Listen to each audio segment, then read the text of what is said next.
선생님이 초대해 주셨지만 하여튼 우리 젊은 학생분들 만나 뵙게 돼서 반갑습니다. 예, 공부하기 힘드시죠? 괜찮아요? 재밌어요 공부?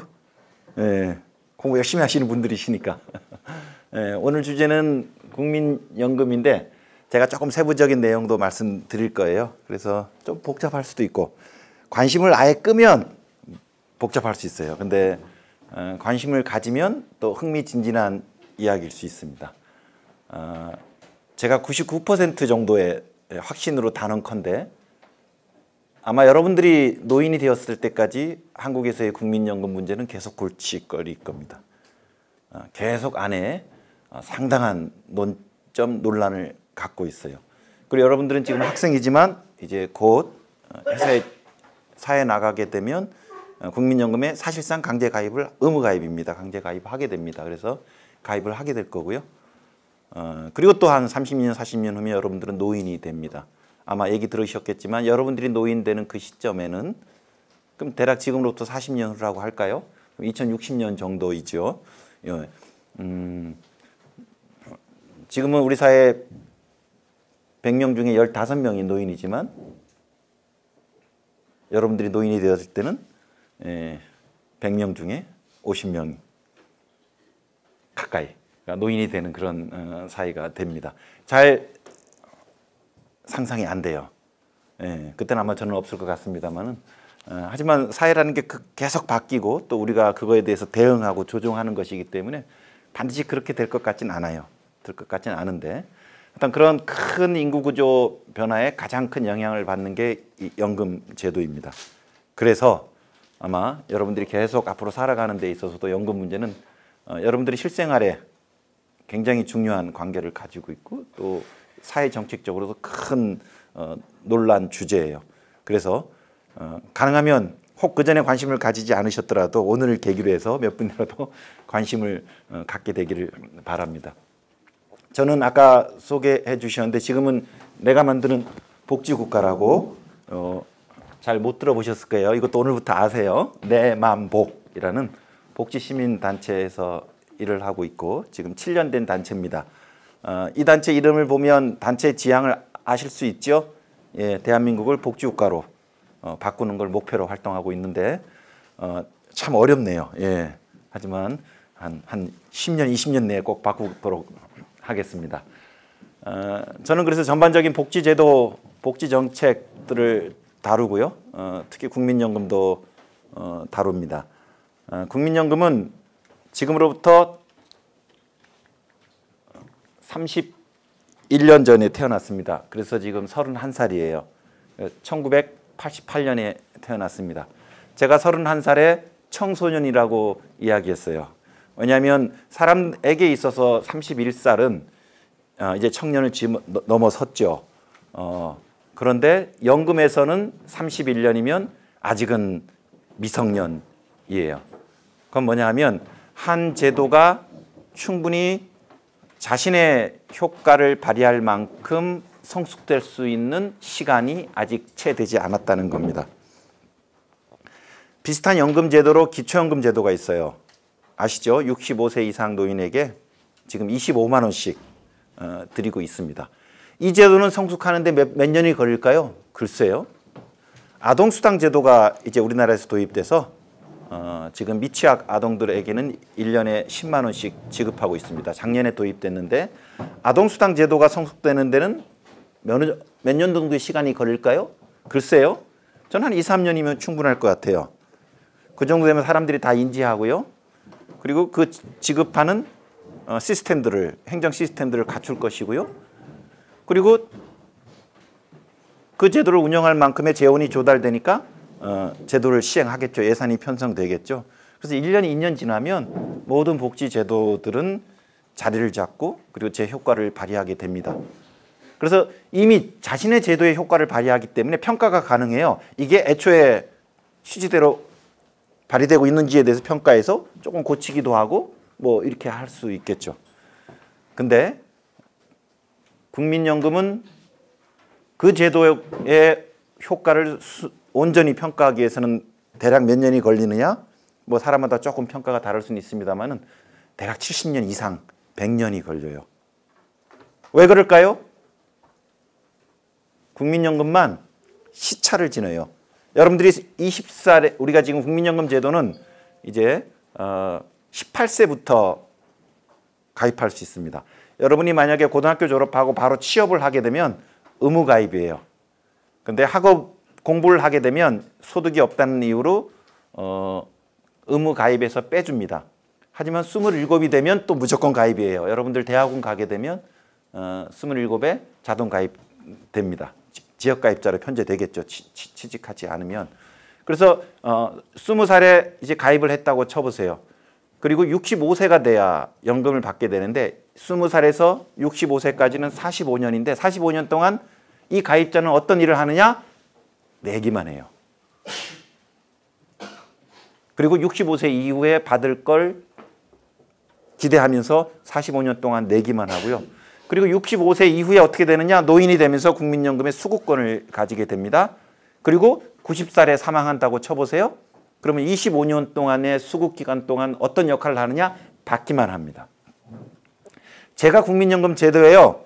한 가입자를 받았습니다. 따라서 이 가입자가 저한테 들어와서 사망함으로써 저와 모든 계약 관계를 종료시키는 시점까지 총 몇 년이 걸리느냐? 20에서 가입해서 90에 사망했기 때문에 총 70년이 걸리는 겁니다. 따라서 사람의 수명하고 좀 관련이 되어 있는데 현재 우리가 예측되는 우리의 평균 수명을 생각해 보면 대략 국민연금은 70년 정도가 지나야 온전한 제도로서의 효과를 발휘하게 돼요. 70년 이상입니다. 70년 이상. 근데 지금 31년이니까 아직 미성년이에요. 그것의 하나의 증거가 적립금입니다. 지금 현재 국민연금의 가입자는 2천만 명이 넘고 국민연금을 받으시는 분들은 500만 명 정도밖에 안 돼요. 4배예요. 내는 사람들이 훨씬 많으니까. 지금은 쌓이기만 합니다. 축구 경기로 예를 비유하면 전반전, 후반전으로 이루어진 제도인데 전반전에는 내기만 해요. 그리고 후반전에는 받기만 합니다. 그렇죠? 예. 근데 지금은 국민연금으로 치면 축구 경기로 치면 한 후반 35분, 후반 40분 이 시점이에요. 이 시점 뭐예요? 재정적으로 무조건 플러스입니다. 축구 경기로 치면 계속 골을 넣고 있는 시점이에요. 지금 우리가 4대 0으로 이기고 있어요. 와, 이 경기 이겼다. 만세를 부르면 좋을까요? 아닙니다. 후반전도 뛰어야 돼요. 후반전은 어떻게 지금 이 설계가 되어 있느냐? 무조건 골을 먹게 설계되어 있어요. 왜? 다 수급자로 지위가 바뀌거든요. 바뀌만 해요. 지금 현재 입력된 데이터에 의하면 국민연금 축구 경기는 13대 5 정도로 지는 게임입니다. 즉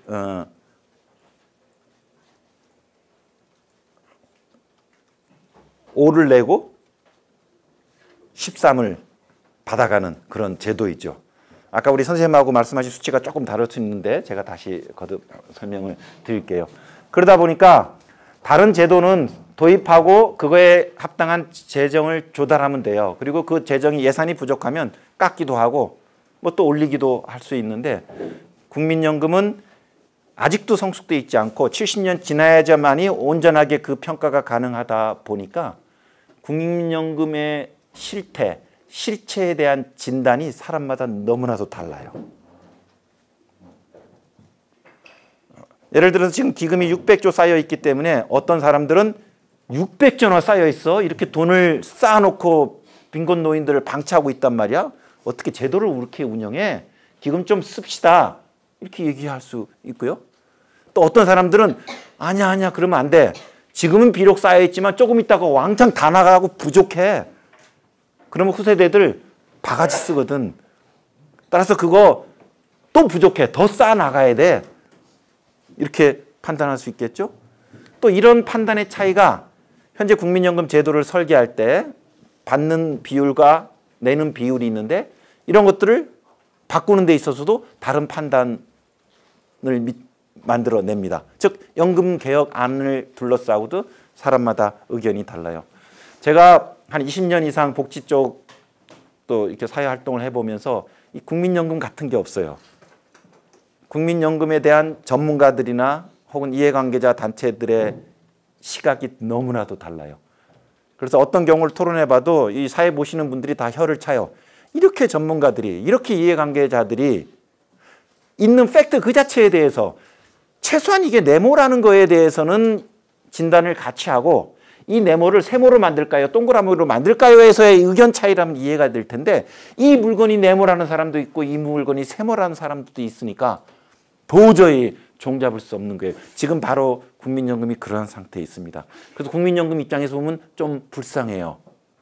사람들이 자기를 다 다르게 보고 있어요. 하지만 분명한 건 국민연금이 지금 재정적으로 어떠한 문제를 가지고 있는 건 분명해요.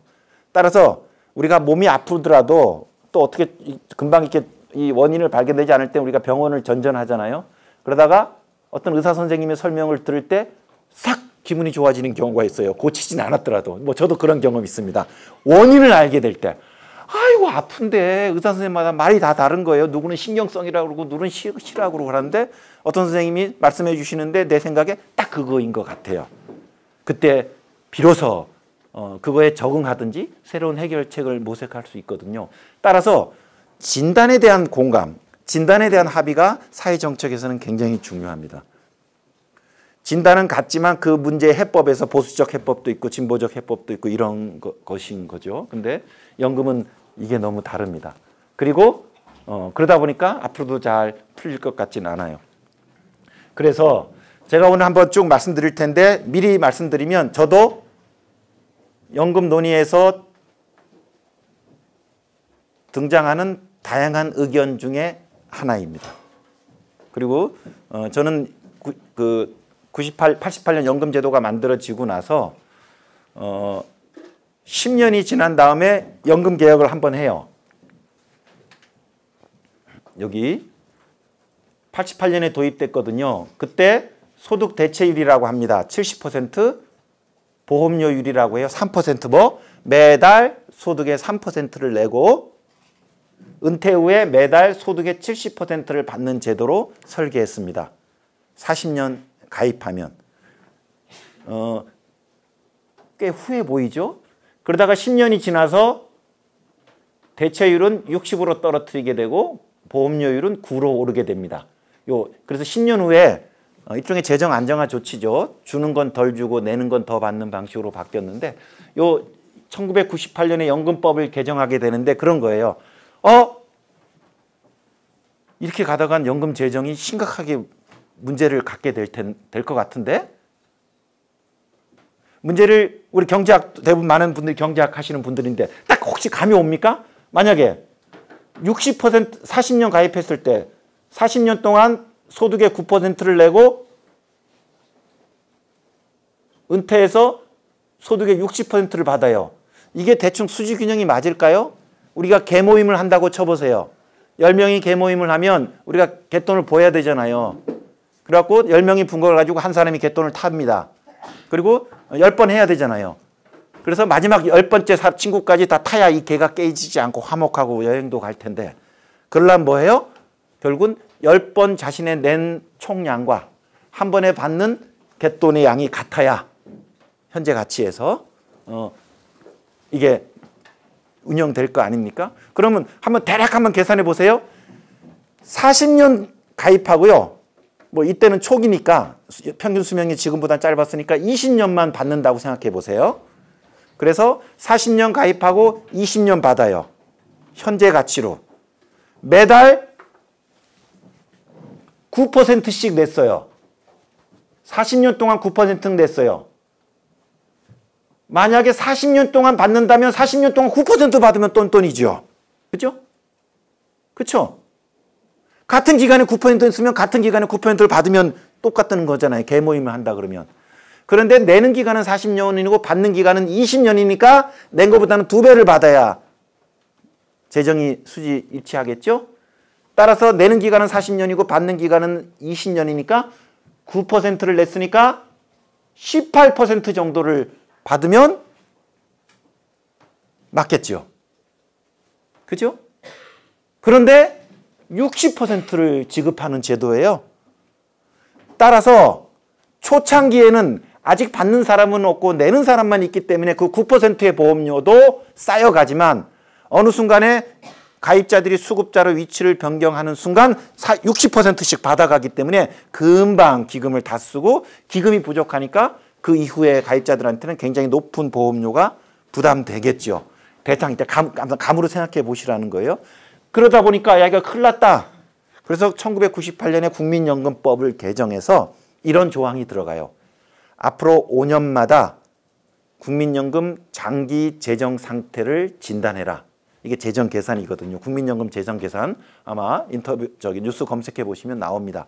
국민연금 재정 계산을 해서 5년에 한 번씩 재정 계산을 해서 그 재정 계산 결과가 나오면 그거를 기초로 해서 국민연금이 미래에 장기 재정 균형을 유지할 수 있도록 제도 개선안을 만들어서 국회에 제출하라 라고 국민연금법 제4조에 명시가 됩니다. 그래서 이게 1998년에 명시가 되니까 그거부터 5년 후인 2003년이 제1차 국민연금 재정 계산이 해예요. 2003년이. 98년에 그 법이 만들어졌으니까 5년 후에 2003년. 2003년이 어떤 해냐? 노무현 대통령이 당선된 대통령으로 시작한 해예요. 2003년. 그래서 매년 우리나라를 보면 대통령 임기 2월 달에 취임하잖아요. 3월 달에 이 5년 주기에 국민연금 재정 계산 보고서가 대통령한테 올라갑니다. 그래서 노무현 대통령이 2003년 2월에 취임을 했어요. 그리고 3월 달에 드디어 1차 재정 계산 보고서가 대통령한테 올라갑니다. 연금의 상태를 진단하니 이러하고 따라서 이런 제도 개선안이 필요하다라고 이런 보고서가 올라가죠. 1년 전에 그 커미티가 만들어져 가지고 이 작업을 같이 합니다. 그 커미티 만들어질 때 이제 제가 일하는 단체 제 상관이 거기에 위원으로 참가를 하셨어요. 그리고 제가 그분을 보좌하기 때문에 제가 이제 실무 지원을 했습니다. 그리고 지금 2차, 3차, 작년에 4차 재정계산 보고서가 나오고 지금 언론에 많이 떠도는 국민연금이 2057년에 소진되고 어찌어찌 하다는 게 그 작년에 나온 4차 재정계산 보고서의 내용이고 제가 그 이후부터는 그런 재정 추계하는 위원회 혹은 제도 개선안을 만드는 위원회 이런 데 계속 제가 위원으로 참여를 했습니다. 그래서 지금 국민연금 제도 개혁 또 재정 개선의 역사를 제가 현장에서 직접 담당하고 또 의견을 개진해 왔습니다. 그래서 조금 아는 편이죠. 2003년 3월 달에 1차 재정 계산 보고서를 노무현 대통령이 받았는데 그 석 달 전에 어떤 일이 있었느냐? 선거가 있었죠. 2002년 대통령 선거가 있었어요. 2002년 12월 대통령 선거 때 TV 토론이 있었어요. 그때 당연히 이쪽 후보가 노무현 후보였고 이쪽 후보가 지금의 자유한국당 계열인 후보인 잘 이름 기억하시는 분도 있으실 텐데 이해창 씨가 그 당시 그 한나라당인가? 한나라당 후보고 이쪽이 노무현 후보였는데 그때가 이제 곧 1차 국민연금 진단 작업이 이루어지고 있다 보니까 사회적으로 야 국민연금 재정이 되게 불안하대 이런 것들이 언론에 등장하기 시작했거든요. 그러니까 대통령 선거에서도 이 국민연금을 어떻게 해야 될지가 굉장히 뜨거운 쟁점으로 등장합니다. 사회자가 질문합니다. 두 후보님께 질문하겠습니다. 지금 국민연금 공식 보고서는 제출되지는 않았지만 떠도는 소문에 의하면 국민연금 미래가 굉장히 어둡다고 하는데 어찌하실 건지요? 대통령이 되시면. 보수당이죠. 한나라당 국회 그 대선 후보인 이해창 후보가 얘기합니다. 제 생각에는 이 상태로 놔두면 미래 세대 부담이 너무 큽니다. 따라서 우리 세대가 지금부터 연금 제도 개혁을 해야 됩니다. 어쩔 수 없습니다. 국민연금 지급하는 걸 깎아야 됩니다. 그게 이제 소득 대체율이거든요. 그때 소득 대체율이 60이었어요. 60% 소득 대체율을 낮출 수밖에 없습니다라고 얘기했어요. 그때 노무현 대통령이 굉장히 순발력이 있으신 분이잖아요. 딱 받아칩니다. 그게 뭐 이 팀들이 그 캠프 팀들이 이걸 준비했는지 모르겠지만 바로 쳐요. 아니 국민연금을 용돈연금 만들 일이 있습니까? 우리가 많이 지금 해자되는 용돈연금이라는 단어의 창시자가 노무현입니다. 지금 노인들 뭐 준비된 것도 없고 다 불안한데 국민연금을 깎아버리면 용돈연금이 되는 거잖아요. 그래갖고 이후에 이 정치권에서 분석할 때 그 용돈연금 반론으로 반박으로 공격으로 100만 명의 노인표를 노무현이 얻었다고 해요. 보통 노인표가 이제 보수당 쪽에 많이 가는 표인데 그 선거 직전 열린 TV 토론에서 용돈연금을 비판하는 그런 이제 그 기지를 발휘하셨죠. 그리고 대통령이 되셨어요. 한 달 후에 연금재정계산 1차 재정계산 보고서가 올라왔습니다. 진단 결과 2047년에 기금이 소진됩니다. 지금 이거는 4차 재정계산 보고서예요. 2057년에 지금 우리가 600조가 있거든요.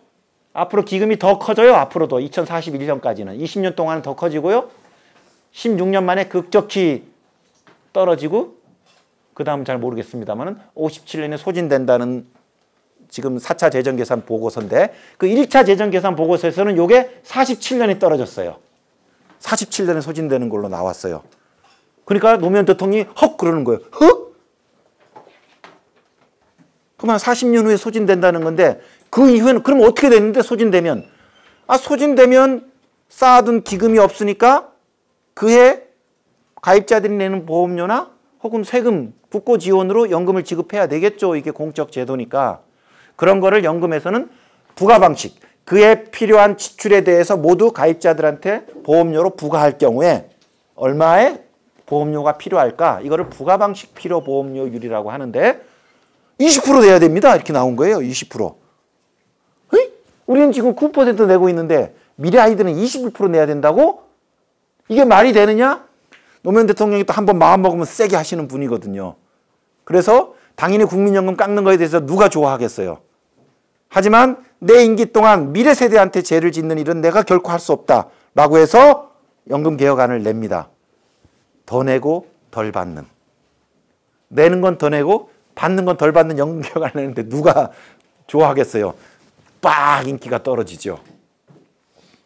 그리고 이 정부가 낸 법안이 국회에서 계속 공전됩니다. 그러니까 노무현 대통령은 더 애가 타요. 모든 국민들이 이 안을 싫어하지만 나는 대통령으로서 이 법안을 반드시 관철시키고 싶다. 그때 의기상통한 사람이, 의기투합한 사람이 한 사람이 있었는데 그게 유시민이었어요. 그래서 유시민을 복지부 장관으로 시킵니다. 임명하면서 미리 얘기해요. 연금개혁의 미션을 갖고 임명했다. 그러했다. 그래서 유시민 복지부 장관이 들어와가지고 결국은 연금제도를 개혁합니다. 그래서 어떻게 60을 40으로 낮추는 연금개혁안을 노무현 정부 마지막 해에 이루어져요. 보험료는 건드리지 못하고요. 보험료는 9%고 그대로 9%고요. 그 다음에 소득대체율은 40으로 낮아지는 겁니다. 근데 어떻게 낮췄냐면 그때 60이었는데 2008년에 바로 50으로 낮추고요. 그 다음에 20년에 걸쳐서 0.5씩 낮추는 걸로 지금 법제화되어 있어요. 그러니까 작년에 45였고 올해는 44.5고 내년엔 44고 2028년에는 40이 됩니다. 아마 여러분들은 거의 40% 체제 때 이제 가입하게 될 것 같아요. 그래서 우리가 보통 현재 국민연금은 얼마를 내고 얼마로 받니? 40년 가입 기준입니다. 9% 소득의 9%를 내고 40%를 받는 제도예요. 40년 내고 20년 받는다고 예상하면 9% 냈으니까 20년밖에 안 받으니까 2배 정도 받는다고 하면 한 18% 소득의 18% 받으면 똔똔이에요. 근데 우리는 지금 40%를 받아요. 낸 거보다는 좀 더 받고 있구나 이런 감이 드시죠. 그거를 이제 재정계산의 수치로 제가 보여드릴게요. 그래서 우리가 연금에서는 이 40%를 소득대체율인데 명목소득대체율이라고 해요. 40년 가입 기준입니다. 근데 40년 가입하려면요 25살에 가입해가지고 한 달도 빠지지 않고 계속 보험료를 내셔야 돼요. 65세까지. 따라서 이론적으로만 존재할 뿐이지 40년 풀 가입자는 나오기 어렵습니다. 그래서 실제 지금 가입하는 사람들이 평균 어느 정도 가입할까? 한 25년 가입할 것 같아요. 그러면 40년 가입하면 소득의 40%를 주는 제도니까 25년 가입하면 얼마를 받게 될까요? 소득의 25%를 받게 됩니다. 이거를 실질 대체율이라고 해요. 가입 기간을 반영한 실질 대체율. 그래서 대충 실질 대체율은 앞으로 21에서 24% 정도로 예상하고 있어요. 아, 국민연금 40%야? 40% 받겠구나? 그렇게 생각하시면 안 됩니다. 40년 가입해야 40%를 받는 것이기 때문에 40년 다 가입하기는 어렵거든요. 노동시장의 중심권은 35년 가입할 수 있어요. 근데 불안정한 노동자들은 노동시장을 들락날락하기 때문에 15년, 20년 정도 가입기간이 낮을 겁니다. 하지만 평균은 이렇습니다. 이게 지금 국민연금에 대한 제도적 개요인데요. 그래서 노무현 정부 때 연금제도 개혁을 세게 했어요. 그래서 이 복지시민단체로부터는 지금도 비판을 많이 받고 있습니다. 국민연금을 망쳤다고, 노후소득 보장성을 훼손했다고 이렇게 비판을 많이 하고 있고, 그래서 뭐 민주노총이나 노동계나 뭐 참여연대나 이런 친복지 진보적인 단체에서는 지금도 비판하고, 그러니까 거꾸로 잃어버린 소득 대체율을 되찾자. 그래서 소득 대체율 지금 40% 되어 있는 걸 50으로 올리자는 요구를 하고 있고, 문재인 대통령의 대선 공약도 국민연금 소득 대체율 40% 갖고는 노후가 불안하니 한 대략 50 정도로 올리자라는 게 대선 공약이었고, 비슷한 내용의 정부 연금 개혁안이 작년 12월 달에 국회에 제출돼 있습니다. 그 내용은 또 뭐 아시는 분도 계시겠지만 뒤에 다시 보겠습니다. 그래서 1차 때 노무현 정부가 연금을 깎았어요. 그러니까 뭐예요? 재정은 좋아지죠. 지출이 줄어드니까. 그래서 1차 노무현 정부 연금 개혁 결과 어떤 일이 벌어졌냐면 기금의 소진이 2047년이 아니고 2060년으로 조금 연장돼요. 기금이 조금 더 뒤로 가는 거죠. 그죠? 그러니까 2차 재정 계산을 했어요. 이명박 대통령 때죠. 2008년 3월 달에 2000 재정 계산 보고서가 올라옵니다. 그때는 어떻게 됐느냐? 노무현 정부의 연금 개혁의 성과로 기금이 60년에 소진되는 걸로 나와요. 그리고 소진 이후에는 또 한 22, 23% 정도 보험료를 내야 되는 걸로 나와요. 이명박 대통령 보고서를 받았습니다. 어떻게 할까요? 완전히 노무현하고는 반대의 포지션을 취합니다. 노무현은 보는 순간 야, 이거 미래 세대한테 죄를 짓는 거 아니야? 내 임기 중에는 반드시 연금 개혁하겠다라는 거고요. 이명박 대통령은 딱 받는 순간 한 말씀 하십니다. 우린 패스하자. 그래서 그냥 지나칩니다. 또 2013년 박근혜 정부가 3월 달에 3차 재정 계산 보고서를 받게 됩니다. 어떻게 할까요? 그냥 넘어가지요. 그래서 또 그냥 넘어갔습니다. 4차 재정 계산 보고서가 이번 문재인 정부 때 작년에 받습니다. 어떻게 할까요? 연금 개혁 해야겠습니다. 해가지고 연금 개혁안을 지금 냈습니다. 냈는데 어떤 내용인지 또 그거에 대해서 어떻게 평가할지 뒤에 후반부에 볼게요. 일단 현재 이번 4차 재정 계산 결과 내용을 다시 한번 요약해 드리겠습니다. 자, 기금은 지금 600조가 있는데 쭉 쌓이다가 57년에 소진이 돼요. 3차보다 재정이 좀 더 안 좋아졌어요. 기금 소진 연도가 60에서 57년으로 3년 앞당겨졌으니까. 그죠? 기금 소진 연도는 3년 앞당겨졌고요. 우리는 앞으로 5년을 갔어요. 따라서 기금 보유 기간이 8년이 줄어든 거죠. 그죠? 우리는 앞으로 5년 가고 소진 연도는 또 우리한테 3년 가까이 왔으니까. 근데 문제는 소진 이후에요. 소진 이후에는 요 파란 곡선이 총 지출이거든요. 근데 여기 그린이 당시 보험료 수입이에요. 지출은 이만큼인데 보험료 수입은 이만큼이니까 요게 적자입니다. 요 부분이 적자입니다. 이 적자를 어떻게 해야 될 거냐? 세금으로 메우든지 아니면 우리는 연금은 보험료 부과 방식이니까 보험료로 다 매긴다 그러면 보험료를 다 매긴다고 가정하고 계산을 해봤어요. 그게 아까 부과 방식 필요 보험료율이라고 그랬죠. 소진 시점에 26.5%, 27%를 그 당시 가입자들이 내야 자 그때 여러분들이 이제 노인이 되거든요.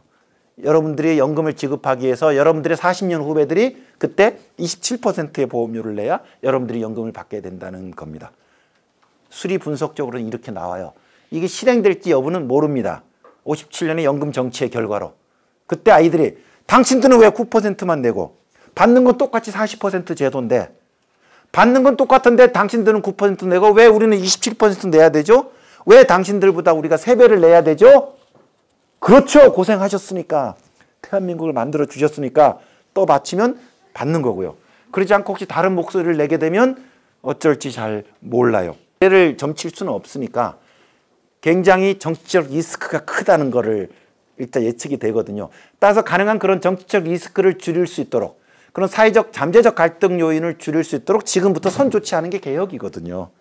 그런 거죠. 그때 순조롭게 연금제도가 운영될 수 있도록. 하지만 지금 진단 결과는 지금대로 그냥 가면 57년 이후에 상식적인 수준에서 순조롭게 연금제도가 운영되지 않을 거라는 진단은 나오죠. 그리고 갈수록 아까 인구 구조가 노인이 더 많아지기 때문에 30%까지 우리가 70년을 보거든요. 70년 재산 계산을 합니다.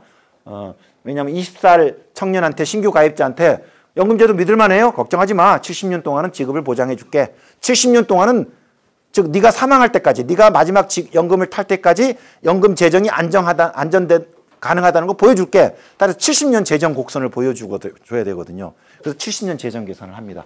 근데 지금으로서는 좀 걱정이에요.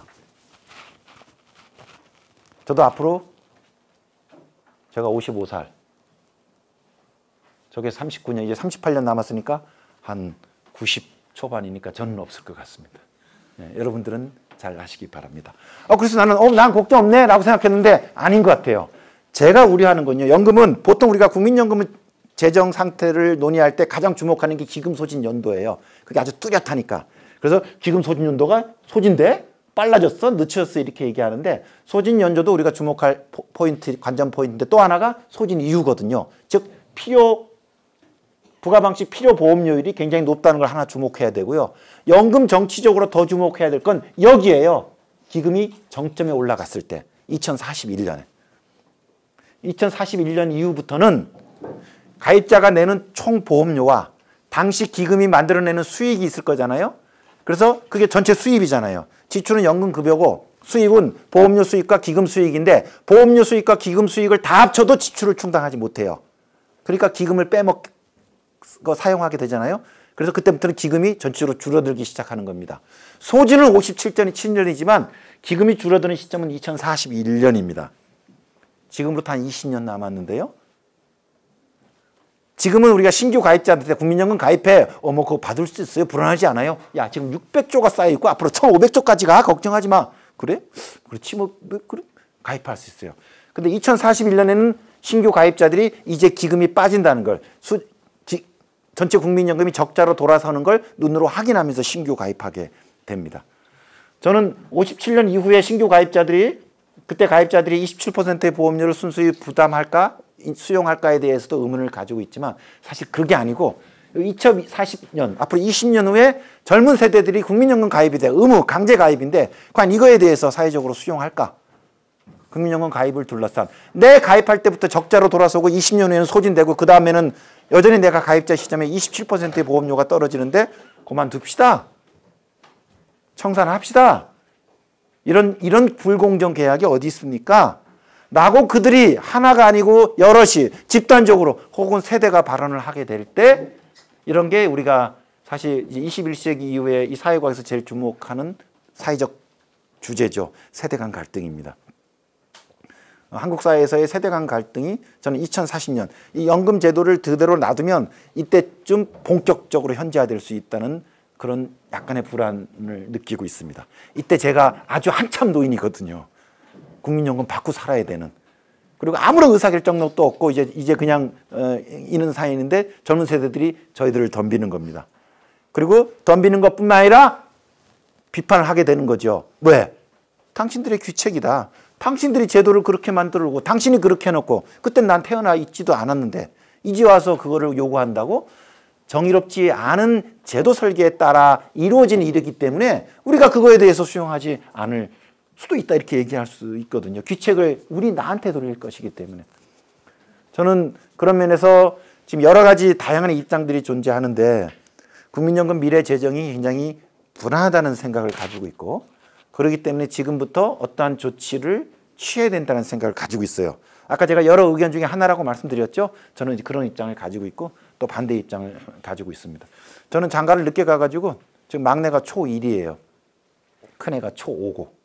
그래서 그런 생각을 해요. 얘네들이 제가 지금 뭐 바깥에 나가서 연금 개혁에 뭐 이렇게 하라고 막 큰 소리 치면서 댕기는데 얘네들이 이제 20년 후에 뭐 이제 가입하고 이런 문제가 터졌을 때 아버지, 아빠 그때 막 연금 뭐 논의도 하고 뭐 이혼에도 들어갔었다며.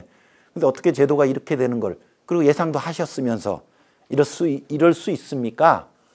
라고 지방 갈등이 우리 집에 세대 갈등이 집약돼서 나올 수도 있을 것 같아서 저는 약간 개인적으로는 조금 그런 소명의식도 가지고 있어요. 연금제도가 우리 사회에 지속 가능한 존속으로 가는 데 있어서 지금 우리 세대가 굉장히 책임 있게 다뤄야 될 과제다라는 생각을 가지고 있습니다.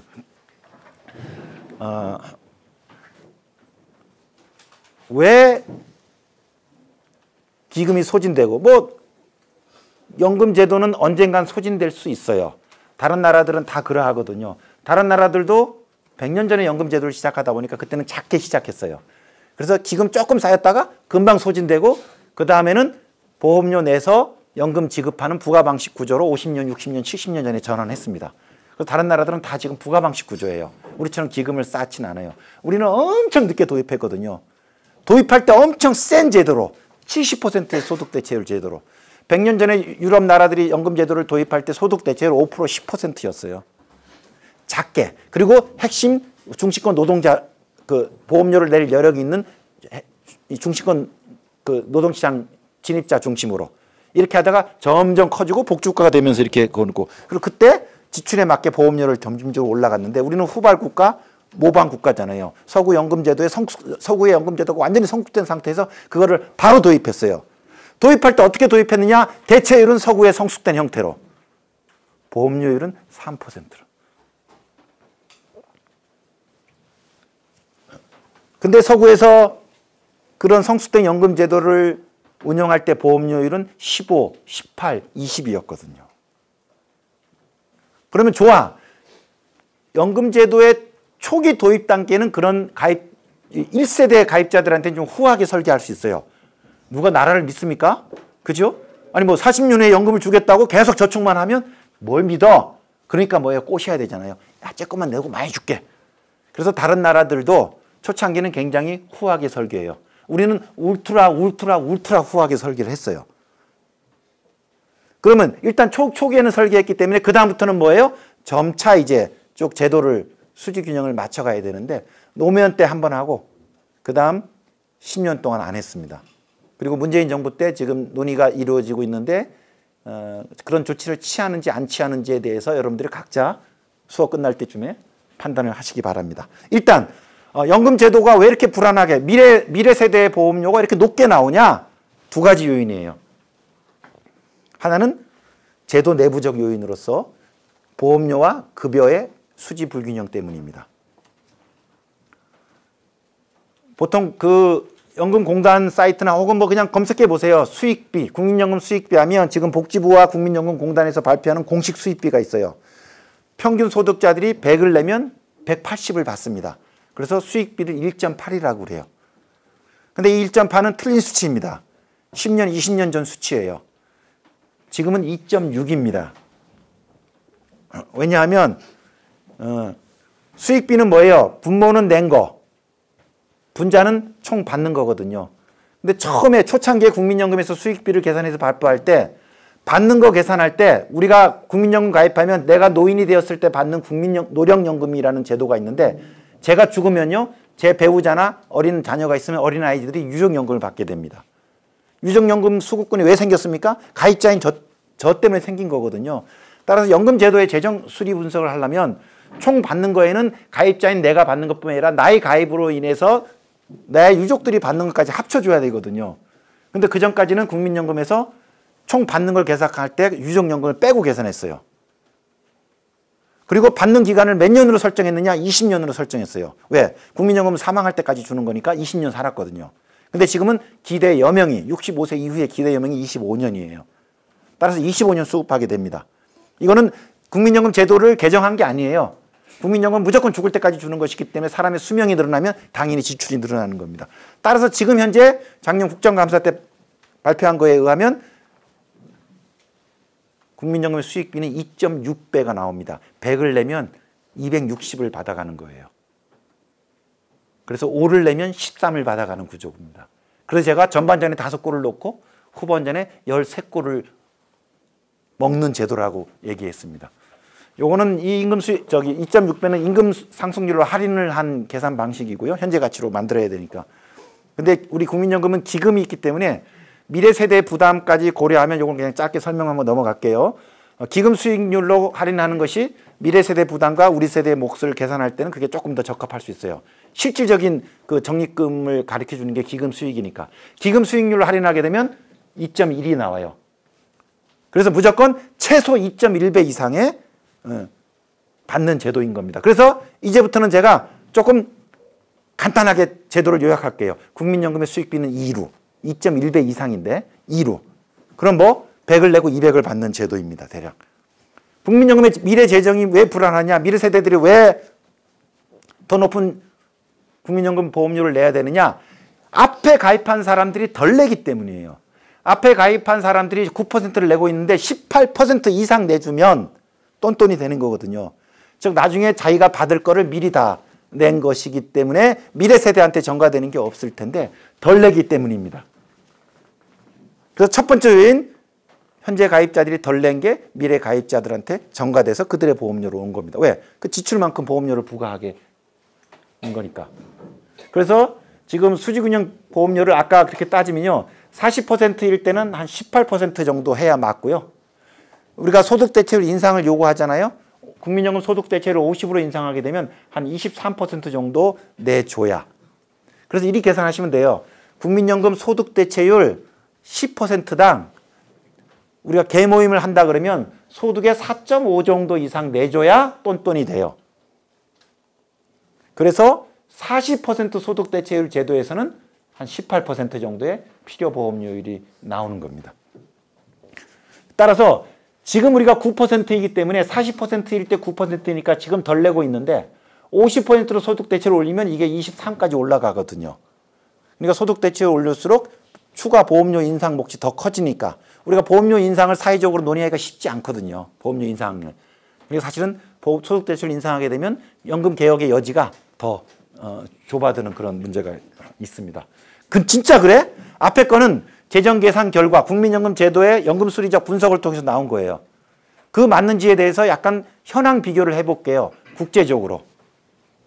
현재 우리나라는 이거는 2028년 모형인데 44.5%를 받습니다. 요 진한 거는 수급자들의 대체율이에요. 수급자들이 받는 소득 대체율. 지금 우리는 40인데 실제로 지금 수급자들은 옛날에 70, 60, 50이 적용됐던 사람들이기 때문에 최소 50은 됩니다. 요거는 지금 현재 가입자한테 적용되는 미래 대체율을 제가 그린 건데 지금 현재 수급자들은 한 50% 정도 소득 대체율을 적용받고 있고 내는 건 9% 냈다고 칩시다. 주요 나라 가볼까요? 독일 지금 현재 노인들이 받는 대체율이 40년 기준으로 소득의 한 48%, 스웨덴도 48% 받고 있어요. 우리도 한 50% 받고 있어요. 근데 내는 건 18.7% 내고 있어요. 지금 가입자들이 18.5 내고 있고 우리는 9만 내고 있습니다. 핀란드 높아요. 한 60% 받고 있어요. 그런데 지금 내는 건 24%입니다. 대략 10%당 4% 보험료 정도를 내고 있어요. 서구는. 근데 우리는 이렇게만 내고 있습니다.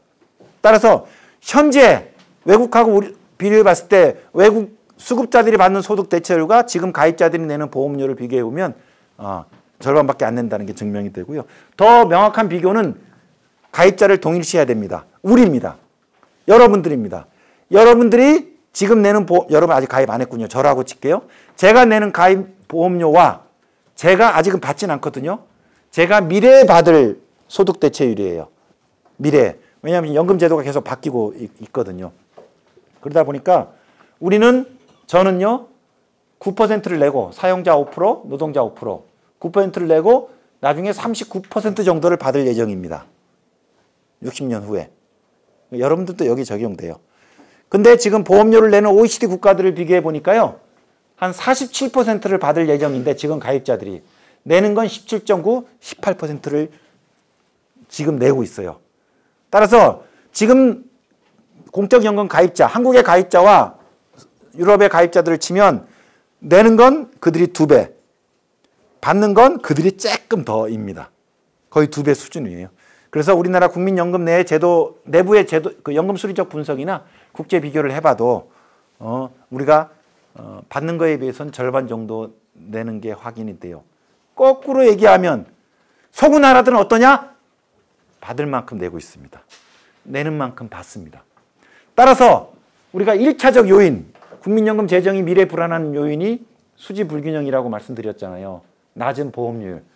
서구 연금은 어떠냐? 이 문제 없습니다. 받는 제도로 설계되어 있어요. 그래서 서구는 지금 연금 개혁에 대한 지금 연금 제도가 재정적으로 안정적입니다. 그런데 우리는 이런 문제에다가 또 하나의 문제가 있어요.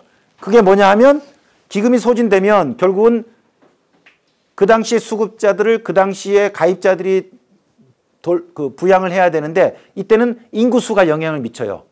미래에 노인 수는 많아지고 내는 가입자 수는 줄어드니까 그 줄어든 가입자한테 노인들한테 줄 연금 지출을 모두 다 n분의 1로 시키니까 지금은 100명 중에 100명의 경제활동 인구가 15명의 노인을 부양하고 있는데 지금은 미래에는 100명의 경제활동 인구가 102명의 노인을 부양하는 걸로 지금 추계되거든요. 인구 추계는 거의 맞습니다.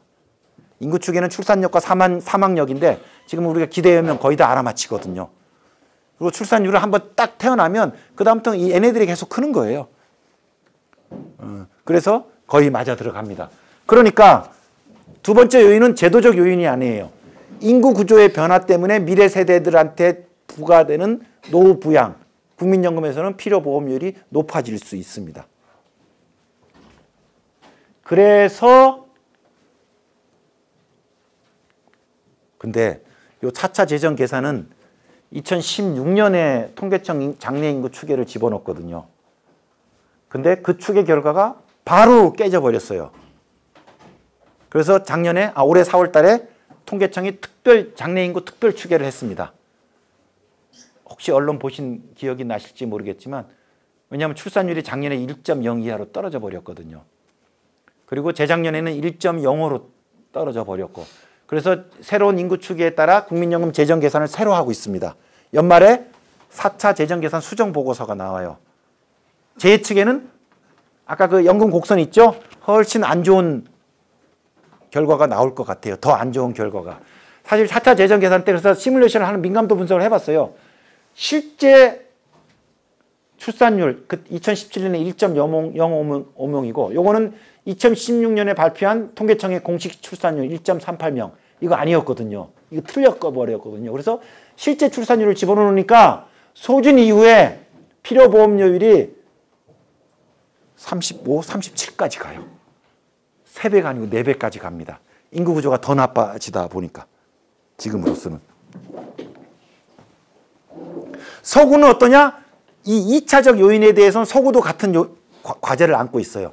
서구는 지금 노인은 지금 보험료로 충당하는 안정적인 재정 구조를 가지고 있는데 30년, 40년, 50년 후는 어떠냐? 서구도 똑같이 우리가 같은 과제를 가지고 있어요. 저출산 고령화 때문에 노인은 많아지고 내는 가입자들은 줄어들기 때문에 미래로 갈수록 노후 부양비가 높아져요. 그래서 미래로 갈수록 미래 세대들의 보험료가 높아지는 걸로 예측되고 있습니다. 따라서 두 번째 요인은 서구도 가지고 있어요. 근데 우리는 첫 번째 요인과 근데 두 번째 요인이 서구보다 더 가파라요. 저출산 고령화가 더 가파르기 때문에 이거 먼저 볼게요. 그래서 한국의 연금 개혁이, 국민연금 개혁이 굉장히 고난도인 이유가 이 안에 국민연금이 안고 있는 재정 불균형의 심도가 너무 심각하기 때문이에요. 첫 번째 요인, 제도 내부 요인으로 절반만 내기 때문에. 두 번째 요인, 장기적으로 노인수가 너무 많아지다 보니까 인구 구조의 요인에 따라 또 필요보험료율이 높아지는 거예요. 따라서 지금 기존의 인구 추계에 따라서도 미래 아이들은 27% 보험료를 내게 되는데 우리는 9%만 내고 그들이 18%까지 낼 때 추가 9%는 자기 거고요. 18% 넘어서는 또 9는 우리가 안 낸 거를 그들이 내는 걸로 대략 이해할 수 있습니다. 유럽은 어떠냐? 여러분들 얼마 전에 러시아 푸틴 대통령이 연금 개혁을 하다가 굉장히 큰 공경에 처했어요. 수급 개시 연령을 뒤로 늦추는. 그래서 러시아, 가끔 뭐 그리스 이런 나라들, 남부 유럽 나라들이 연금 개혁을 둘러싸고 홍역을 치른다고 언론에 나오지만요. 한번 검색해 보세요. 지난 10년 동안 서구의 중심권 나라들에서 연금 개혁을 둘러싸고 사회적 갈등이 발생한 적이 있는지 뉴스 안 나옵니다. 놀라울 정도예요. 한 20년 전에는 뉴스 많이 나왔어요. 수백만 명이 연금 때문에 데모하러 나왔거든요. 서구는 1990년대부터 재정의 어려움을 겪고 인구 구조가 고령화로 들어서면서 이 나라들은 연금 개혁 논의를 시작합니다. 당연히 사회적 갈등이 야기돼요. 일부 계층들은 수급권이 깎기도 하고 일부 계층들은 보험료가 올라가니까. 보수 정권이 들어서든 진보 정권이 들어서든 결국은 뭐예요? 이렇게 만들어놨어요. 지금 똔똔으로 보험료를 올려가지고 받을 만큼 내는 걸로 만들어놨어요. 그리고 또 만들어놨어요. 뭐? 미래에는 어떡하냐? 미래에는 인구 구조가 악화될 것이기 때문에 평균 수명이 연장되면 평균 수명이 연장되는 것만큼 그 당시 노인들이 덜 받는 걸로. 예를 들면 핀란드 여러 나라들이 기대 여명 급여 연동 자동 안정화 장치인데요. 만약에 65세 기대 여명이 25년이었는데 좀 더 살아. 지금 25년으로 딱 맞춰놨거든요. 근데 인구 계산해봤더니 1년을 더 산대. 1년 더 사는 만큼 25분의 1만큼 연금을 깎는 겁니다. 그러면 생애 받는 연금 총액은 수명이 길어지더라도 똑같게 되죠. 지금 설계한 연금 재정 안정화 모형이 그대로 가는 겁니다.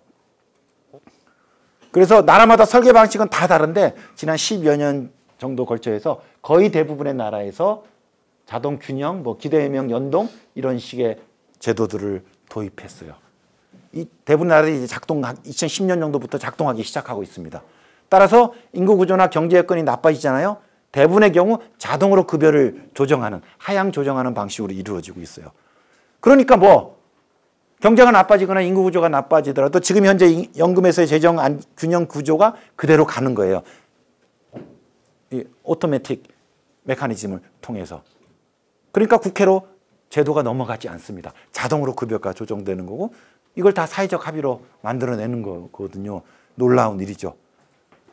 그래서 연금에는 전통적으로 연금은 두 가지 도전을 안고 있었거든요. 대부분의 나라들이 처음에 연금을 소화하게 설계하다 보니까 제도 내부의 수지 규칙 불균형의 문제 서구 해결했습니다.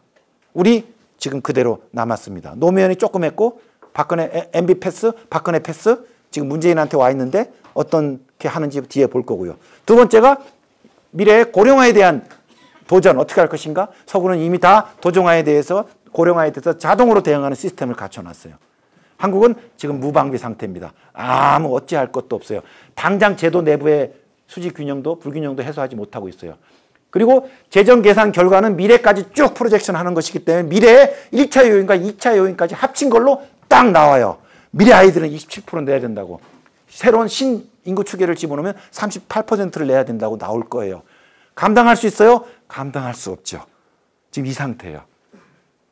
이 상태이다 보니까 특히 사회복지학계에서 연금제도 개혁을 하는데 거의 다 지금 패닉입니다. 제가 보기에는. 이걸 어찌 해야 되지?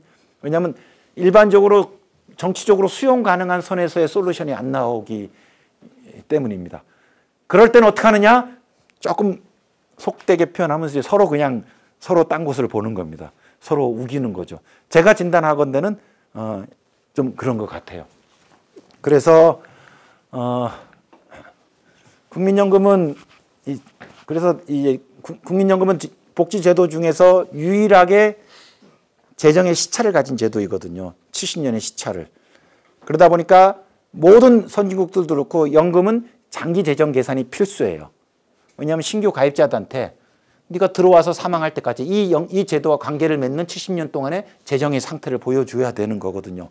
뭐 그한테 보여줄 뿐만 아니라 국가 관리자가 당연히 그 시뮬레이션을 그 프로젝션을 해서 봐야 되는 거거든요.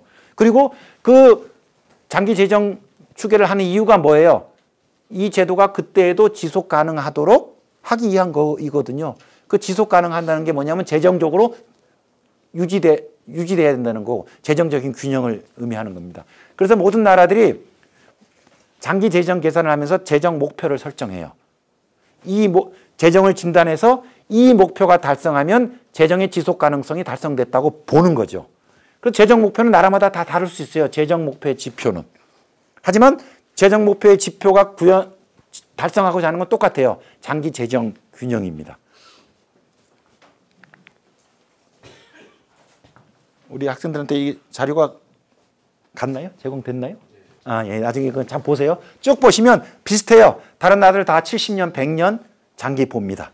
일본은 100년 봐요. 오래 사는 나라라서. 그리고 재정 목표를 설정해 놓습니다. 그래서 이건 나중에 조금 너무 전문적이어서 또 공부하고 싶은 분들은 좀 검색을 해보세요. 적립률, 적립배율 이런 식으로 국민연금 재정 목표의 여러 지표들이 있어요. 여러 지표들이 있는데 그렇게 설정합니다. 다 나름대로 다 설정이 되어 있어요. 보통 우리가 연금개혁 논의할 때 자주 등장하는 사례가 독일이에요. 독일은 목표가 뭐냐 하면 재정 목표가 뭐냐 하면 한 달치 지출분 확보예요. 한 달분 지출분 확보. 한 달분만 확보되면 재정 목표가 달성됐다? 국민연금 재정이 장기적으로 안정적이라고 보는 거예요. 한 달치만 달성되면. 우리는 지금 기금이 얼마치냐? 40년치를 가지고 있어요. 40년치 지출을 부분을. 이제 700조까지 가리고 있으니까. 그러니까 이런 말이 나오는 거예요. 아니 독일은 그리고 다른 나라들은 뭐 1년치, 3년치 이렇게 하는 분들이 있습니다. 캐나다는 이게 적립배율이거든요. 적립배율은 한 해 연금 지출액을 얘기하는 거거든요. 적립배율 5배라는 건 한 해 지출의 분의 한 5배 정도의 기금만 계속 가지고 있으면 연금은 안정적이라고 보는 거고, 독일은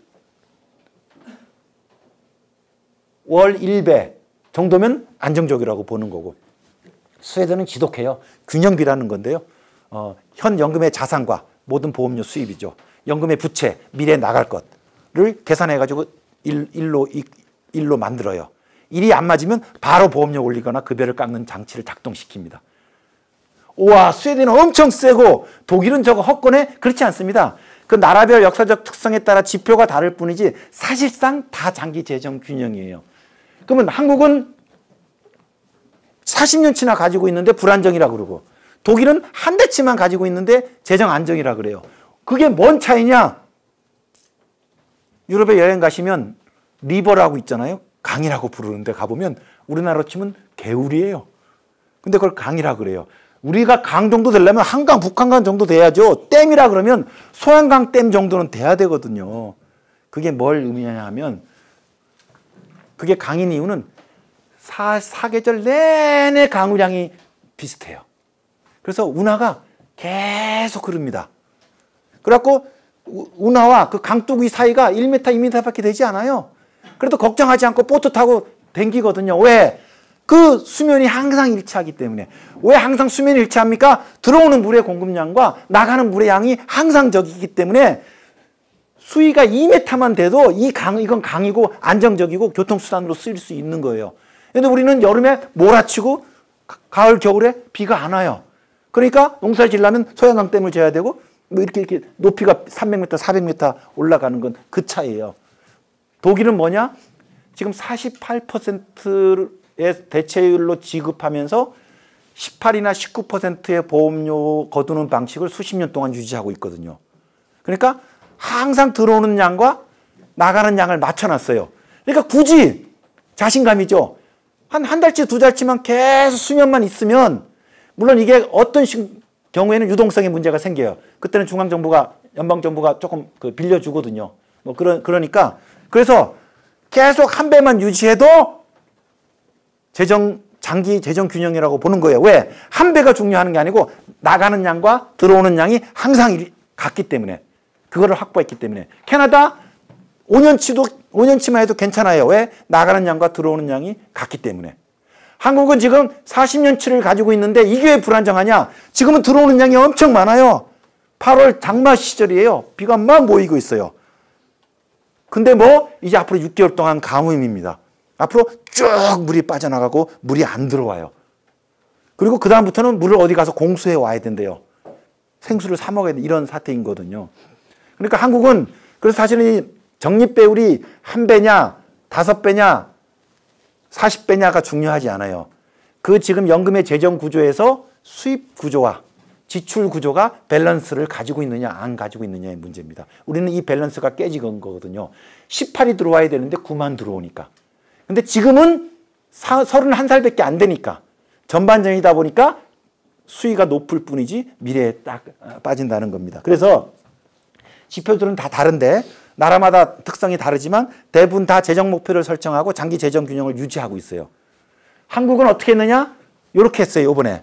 여기 57년에 소진되니까 한국적 방식입니다.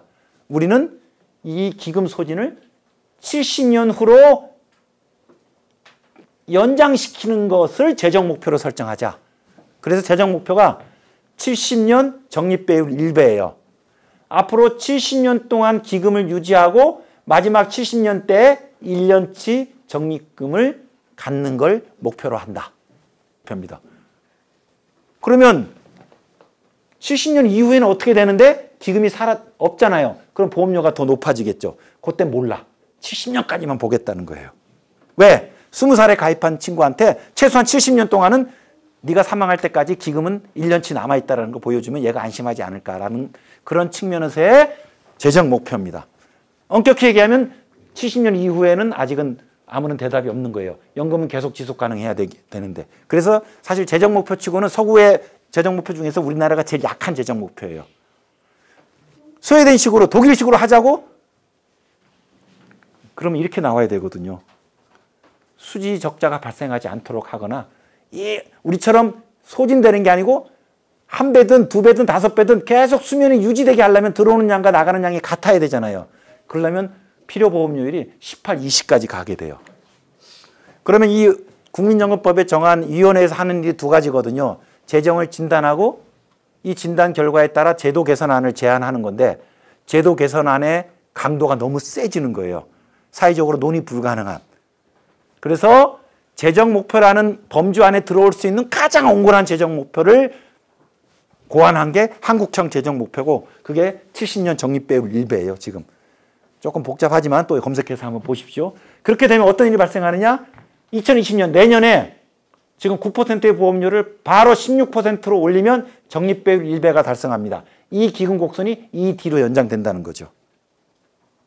만약에 지금 당장 올리지 말고 10년 후에 올리자 2030년으로 가면 18%가 올려야 그 곡선이 나오고 40년 후에는 21%로 올려야 그 곡선이 나와요. 당연하겠죠?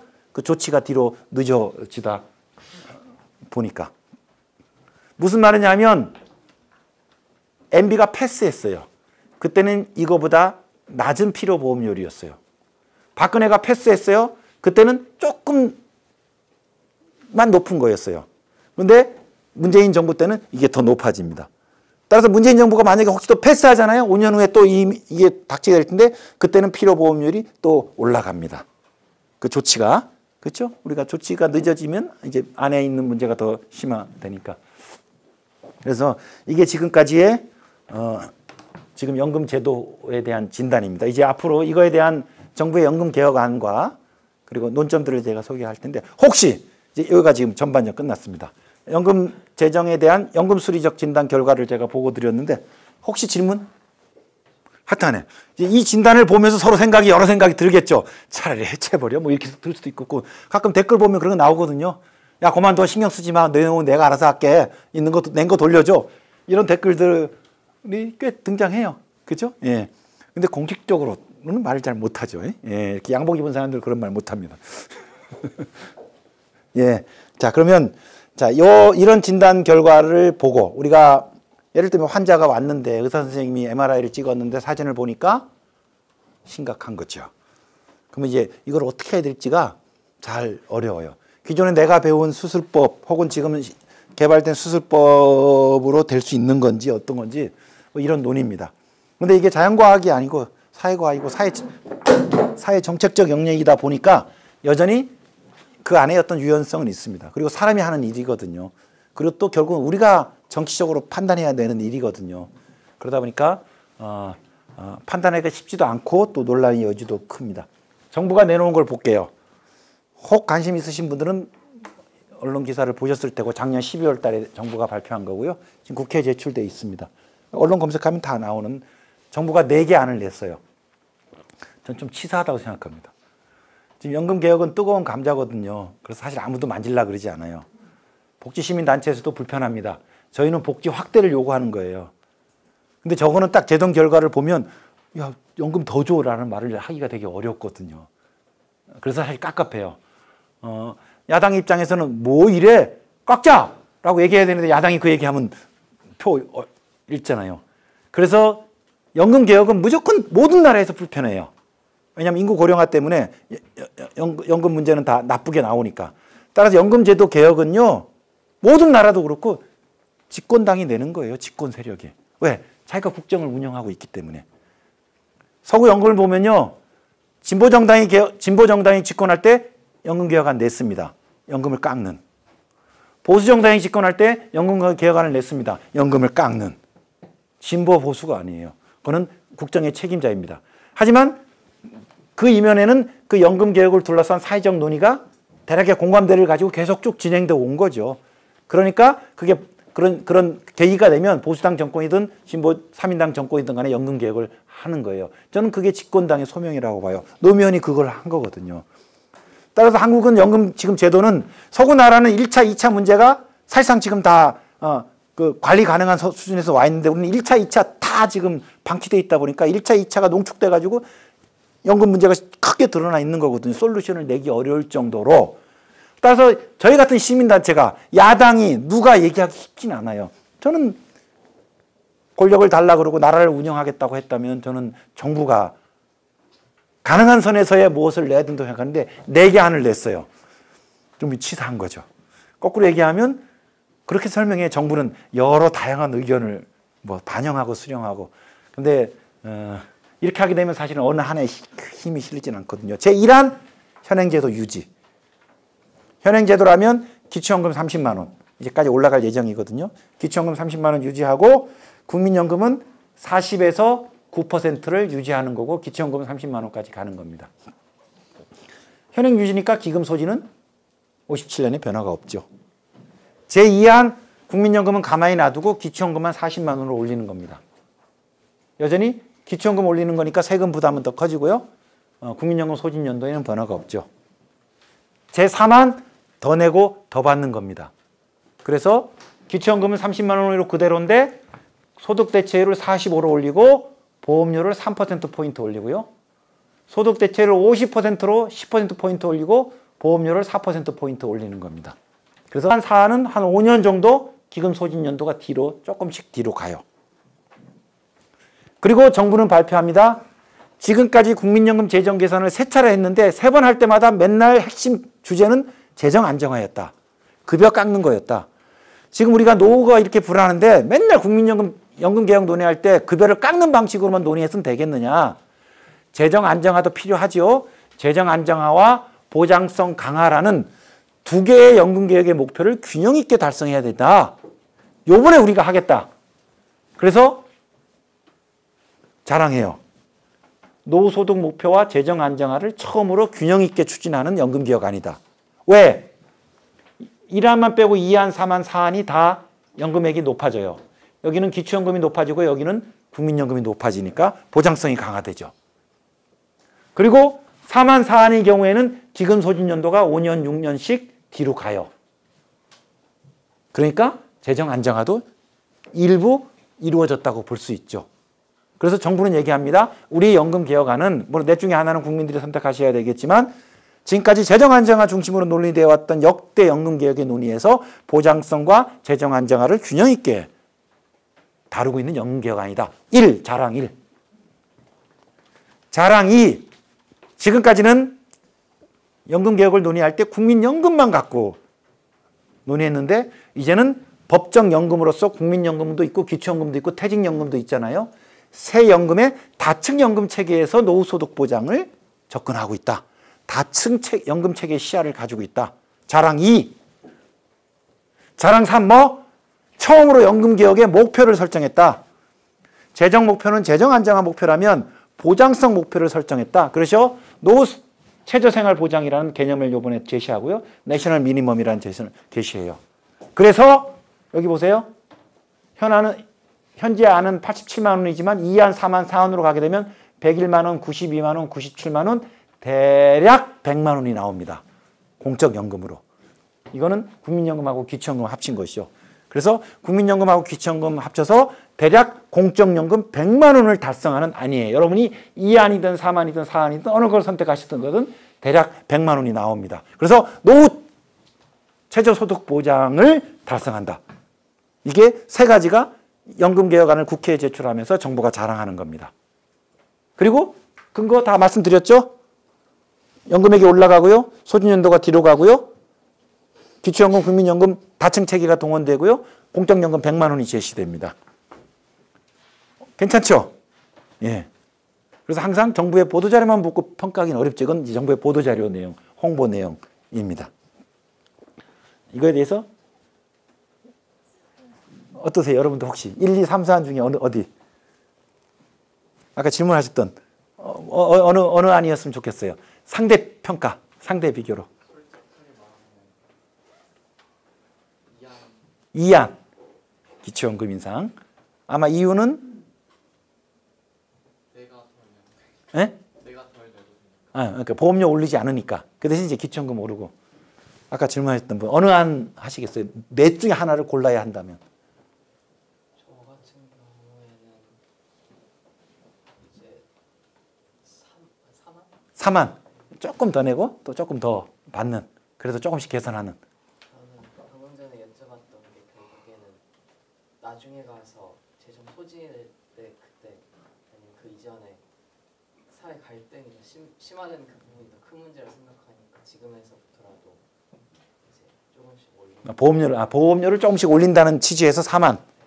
혹시 질문 안 하셨지만 난 특별히 저 안을 선호하고 조금 이런 취지다라고 혹시 말씀하실 분 있으세요? 선택하기 어렵죠. 그죠? 예. 왜 국민들한테 이런 어려운 선택을?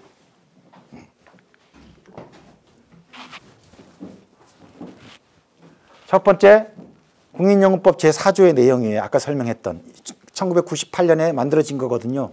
재정계산 조항이 4조가 만들어지고 급여 수준과 보험료가 장기 재정 균형을 유지할 수 있도록 조정돼야 되고 그거를 국회에 제출해야 되거든요. 근데 이번에는 아주 공식적으로 제출하지 않았습니다. 소진 연도만 5년 뒤로 늦추는 거거든요. 그 이유에 대해서는 아무런 대답이 없는 거죠. 그래서 그전에는 MB 때나 박근혜 때는 그냥 모른 척 특별히 얘기하지만 하면서 그냥 넘어가자 이랬는데 이유가 있어요. 왜냐하면 MB가 2008년도에 취임을 했는데 노무현 연금개혁이 2007년에 이루어졌거든요. 야, 전년도에 연금개혁이 이루어졌는데 또 올해는 그냥 제 임기 동안에 넘어가겠습니다라는 게 약간 이유가 됐어요. 박근혜 때도 이유가 됐어요. 예, 박근혜는 기초연금을 10만 원에서 20만 원 올리면서 그거 가지고 막 논쟁을 많이 했거든요. 그래서 2013년에 3차 재정계산 보고서가 올라왔지만 기초연금 논쟁을 한 거예요. 그래서 박근혜 때 연금개혁 논쟁 세게 했어요. 그래서 기초연금 20만 원 들어왔거든요. 제 정부 때는 연금개혁은 기초연금 논의한 걸로 퉁칩시다.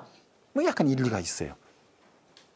근데 이제 문재인 정부 들어왔어요. 문재인 정부 들어와서는 이 네 가지 안을 냈는데 그 어떤 것도 국민연금에 있어서는 요 재정 목표. 아까 70년 적립배율 1배. 어떻게 하든 간에 70년 이후에 1년치 정도의 지출분을 확보하는 어떤 그런 제도 개혁 모델 안이 하나가 들어갔어야 되는데 그게 빠져 있습니다. 사실은 작년 11월 달에 언론 보도 청와대 브리핑만 의하면 정부가 대통령한테 보고할 때 그 안도 하나 있었어요. 보험료를 대폭 올리는. 근데 그때 대통령이 국민의 눈높이에 맞지 않는 이라고 해서 반려를 하셨어요. 그래갖고 다시 수정해가지고 요 4개 안이 나온 거거든요. 그러다 보니까 국민연금법 제4조가 정한 거에 부합하는 안은 없어요. 지금 뭐냐 하면 제가 이런 거예요. 행정부의 의무를 얘기하는 거예요. 행정부는 법령에 따라 제도 개선안을 내는 거예요. 어차피 이번에 4-5개 내는 거기 때문에 저기에 부합한 안을 하나 집어넣어야 되는 것이고 국민들이 그걸 빗어놓고 국회가 부결시키는 건 어쩔 수 없죠. 그건 정치적 의사결정이니까. 하지만 법에 정해진 방식의 규정에 따라 제도 개선안을 내는 게 정부 행정부의 의무임에도 불구하고 안 낸 거는 전 문제라고 봐요. 그리고 두 번째 제가 1차, 2차, 3차 20년 정도의 연금제도 개혁을 쭉 바라보면서 이번 4차 재정 계산에 특별히 더 나타나는 현상이 있어요. 그게 뭐냐면 70년 재정계산 불가지론이 많이 등장합니다. 그 70년을 어떻게 믿냐? 지금으로부터 70년 전은 어디예요? 막 대한민국 정부가 수립된 해거든요. 1949년, 48년, 49년. 다음에 이제 내년에 한국전쟁이 일어나는 이런 때입니다. 그때 2019년을 예상해서 무슨 제도 개혁을 한다고? 그때 스마트폰을 누가 볼 줄 알았으면 말도 안 되는 거잖아요. 그때 70년 후의 사회를 예측해서 그때 제도 개혁을 한다고? 넌센스다. 괜히 기금 소진 공포 마케팅을 해가지고 연금 제도를 깎으려고 그러는 거 아니냐? 이런 얘기가 많이 나오는데, 그리고 박능호 보건복지부 장관도 공식적으로 70년 동안을 어떻게 믿어? 해서 이 재정 목표를 설정하지 않았다고 얘기합니다. 어떠세요, 여러분? 이 반론. 좀 솔깃할 수는 있죠. 근데 이거는 엄격히 얘기하면 연금 개혁은요, 사회복지학 영역이 아니에요. 대부분 연금 개혁을 우리 사회복지학자분들이 다루시는데, 사회복지학자들은 제도, 급여만 주로 보거든요. 근데 국민연금은 재정적 시차를 가지고 있기 때문에 연금 개혁의 핵심은 재정 진단이에요. 그래서 재정학자들도 연금 개혁 논의를 하게 됩니다. 이런 논의들은 제가 그냥 반론을 피면 이 연금 개혁의 70년 전망을 미래학의 범주로 이해하신 거예요. 70년 후에 미래 사회에 사람들은 어떻게 살고 있을까? 그걸 어찌 알아? 근데 연금은요, 미래학이 아니에요. 연금은 딱 간단해요. 미래, 연금 재정의 구조를 보는 거예요. 한쪽은 수입이고 한쪽은 지출이잖아요. 수입과 지출의 구조를 보는 거예요. 연금 수입은 뭐에 영향을 받습니까? 수입의 9%예요. 따라서 당시의 임금 상승률을 알아내면 돼요. 소득 수준을 소득을 알아내면 돼요. 지출은 뭐예요? 소득의 40%를 주는 거예요. 지출의 핵심, 지출과 수입이 모두 동일한 변수에 연동됩니다. 소득의 9%, 소득의 40%. 따라서 재정 계산의 핵심은 미래 소득값을 알아내는 거예요. 소득값을 알아내기 위해서 인구 변수, 경제 성장률, 뭐 금리 같은 거 다 집어넣거든요. 거기에 설정된 금리, 임금 상승률, 경제 성장률 다 틀릴 겁니다. 맞출 수 없어요. 그럼에도 불구하고 그런 변수들이 왜 동원되느냐? 결국은 소득 상승률을 알아내기 위한 거거든요. 그리고 연금 재정의 두 면적인 수익과 지출이 결국은 다 똑같은 변수. 소득의 9%, 소득의 40% 연동되기 때문에 당시 연금 재정의 총 면적은 맞출 수 없어요. 그걸 어떻게 알아맞힐 거예요? 경제 성장을 못 알아맞히는 거죠. 하지만 미래 연금 재정이 이만한 사이즈일 수도 있고 이만한 사이즈일 수도 있지만 그 연금 재정의 구조를 보는 거예요. 지출과 수입의 비율이 어떻게 되는지. 그게 맞으면 균형인 것이고 어긋나면 불균형인 것이고 그 불균형을 맞추는 조치를 취하는 거거든요. 물론 여기에 기금 수익률이나 출산율이 하나의 이제 약간의 변수이긴 한데 우리나라 연금 제도에서의 핵심은 보험료하고 급여이기 때문에 전체적인 연금 재정 구조를 파악하는 데 있어서의 지금 연금 재정 계산 방법론은 국제적으로도 다 지금 용인돼서 쓰고 있는 거예요. 그런데 이제 이 재정학 쪽이 아니고 사회복지학자를 하신 분들이 이거를 미래학의 영역으로 해서 대한민국 정부 수립할 때 한국을 예상한단 말이냐? 말도 안 하는 논센스다. 이렇게 얘기하는데 저는 이런 게 너무 과제가 어려웠을 때 회피하는 약간의 궤변, 불가지론이라고 생각합니다. 근데 이게 우리 복지시민단체나 사회복지학계에 많이 먹혀요. 그리고 이번에 정부가 국회에 제출한 안을 보면 이 그림이 나와요. 그러면 국민연금 미래 전망은 뭐냐? 이 그림이 나와요. 근데 이 그림이 뭐냐면 사실은 57년 직전 가기 전에 한두 배 정도로 쭉 가는, 그러니까 사실상 부가 방식이거든요. 배진 말고 소진되기 직전에 계속 유지하겠다는 거거든요. 이게 부가 방식. 그래서 사실 정부가 깜짝 놀랐어요. 우리가 부가 방식 전환 얘기가 나오는데 쉽지가 않거든요. 왜냐하면 부가 방식 전환할 때 요때 내는 보험료와 요때 내는 보험료가 3배 이상 차이가 나기 때문에 전환은요, 앞세대와 뒷세대의 부담이 비슷하게 평탄화되었을 때 전환이 이루어져야 되는데 갑자기 그게 절벽이 일어나게 되면 그 위에 뒷세대들이 감당하겠어요? 따라서 부가방식은 굉장히 진보적인 제도예요. 너무 멋진 제도입니다. 유럽 나라들 적립금 하나도 없어도 보험료를 내요. 미래에 자기 받을 것이라고. 그게 바로 미래 세대에 대한 믿음이거든요. 저는 인간이 만든 여러 제도 중에서 부가방식 연금 제도가 가장 사회연대적인 제도라고 해요. 세대 간 믿음과 연대를 기반으로 하는 거예요. 그러면 한국에서도 그런 부가 방식을 전환하고 싶어요. 특히 진보 진영에서 부가 방식을 얘기하는데 부가 방식이 아름답다는 게 중요한 게 아니고 한국적 상황에서 부가 방식으로 전환하기 위해서는 평탄화가 이루어져야 되는데 지금 평탄화가 안 되거든요. 어떻게 평탄화시킬 것인지 어떻게 스무딩 등산로를 만들 것인지에 대해서 얘기를 해야 되는데 그 얘기를 안 하고 서구처럼 부가 방식으로 가면 된다는 거예요. 서구 나라에서 한 걸 우리는 왜 못하겠느냐. 서구 나라에서는 60년 전에 한 거거든. 산이 높지 않을 때 계단을 만들어서 간 거지만 우리는 지금 뾰족뾰족한 산악으로 되어 있는 상태에서 계단 만들기가 어려운 거예요. 따라서 지금 정부도 공식적으로 부가방식 전망을 문서에 담았는데 이때 쭉 꺾어지는데 얘를 떨어지지 않고 유지시키려고 한다면 이때 보험료율이 거의 25, 30이 나올 텐데 그렇게 하자는 의미인 것인지에 대한 설명이 없어요. 그러면서 자주 나오는 얘기가 독일 얘기예요. 독일은 한 달치만 갖고도 잘 운영되고 있는데 왜 난리법석이냐라는 건데 과연 이 곡선이 떨어지는 걸 막기 위해서 수평으로 유지하기 위해서 어떤 방안이 필요한지 미래 세대에 이게 수용 가능한지에 대한 수긍할 수 있는 논리를 제공해야 되는데 그렇지 않습니다. 그건 뭐예요? 지금까지 그냥 가겠다는 거거든요. 이게 현행 제도가 그저 유지되었을 때. 그러면 정부 연금 개혁안은 재정 안정화 조치를 취한 거냐? 우리가 재정 계산을 할 때 현행 연금 제도를 진단하는 거거든요. 40% 소득 대체율을 진단했더니 저런 곡선이 나온 거예요. 정부 연금안 4만 4하는 뭐냐 하면 음식으로 치면 토핑이에요. 이거 하나 토핑을 주문해가지고 토핑만큼 가격을 더 지불하는 거예요. 그래서 5% 소득 대체율을 올리면서 5%에 해당하는 보험료를 더 내는 거고 10% 소득 대체율을 올리면서 10%에 해당하는 보험료를 더 올리는 거예요. 그러니까 애초 우리가 논의했던 40% 제도에서 우리가 덜 내는 거에 대해서는 노 코멘트입니다. 그래서 저는 그렇게 평가해요. 이명박도 패스했고요. 박근혜도 패스했고요. 문재인도 사실상 패스예요. 왜냐하면 재정 계산에서 진단한 건 현행 40% 제도인데 조금 더 내고 더 받자. 토핑에 대해서만 제도 계약안을 담은 게 4만 4안인 것이지 우리가 정작 다뤄야 될 본 제도, 40% 제도의 문제는 그냥 놔두기 때문입니다. 아니 그런데 왜 더 받을 만큼만 더 조금 더 추가로 받는 만큼만 추가로 내는 건데 왜 기금 소진 연도가 5년이 뒤로 가죠? 그래서 그걸 근거로 정부가 재정 안정화 조치가 취해졌다. 일부 개선했다고 얘기하거든요. 그게 바로 연금 재정 구조가 갖고 있는 특성이고 그게 또 착취를 낳는 거예요. 연금은요 뭐예요? 소득 대체를 올리고 보험료를 더 내잖아요. 두 가지가 동시에 재정에 영향을 미치냐? 그렇지 않습니다. 보험료 인상은 내년부터 바로 재정에 영향을 미쳐요. 더 내니까. 소득 대체율 인상은 재연금 계좌에서 높아진 소득 대체율로 계산만 해서 오골한테 요번 1년치 연금액이 7만 원이었는데 7만 5천 원으로 계산돼 가지고 계좌 상위만 쌓여 있다가 제가 30년 후에 후반전으로 위치를 옮기거든요. 30년 후에 수급자가 되었을 때 그 30년 동안 누적해서 계좌에 쌓았던 것을 그때 연금액에 반영해서 주는 거거든요.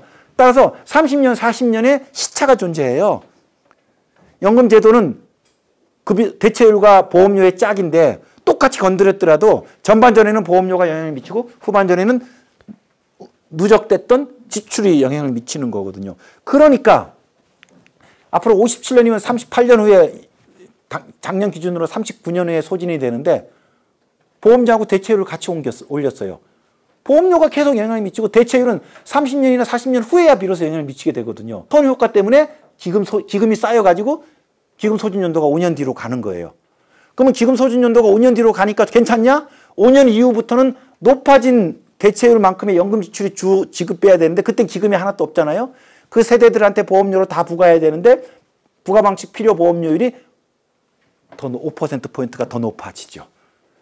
따라서 아까 그 곡선을 생각해 보세요. 57년 소진해서 62년으로 5년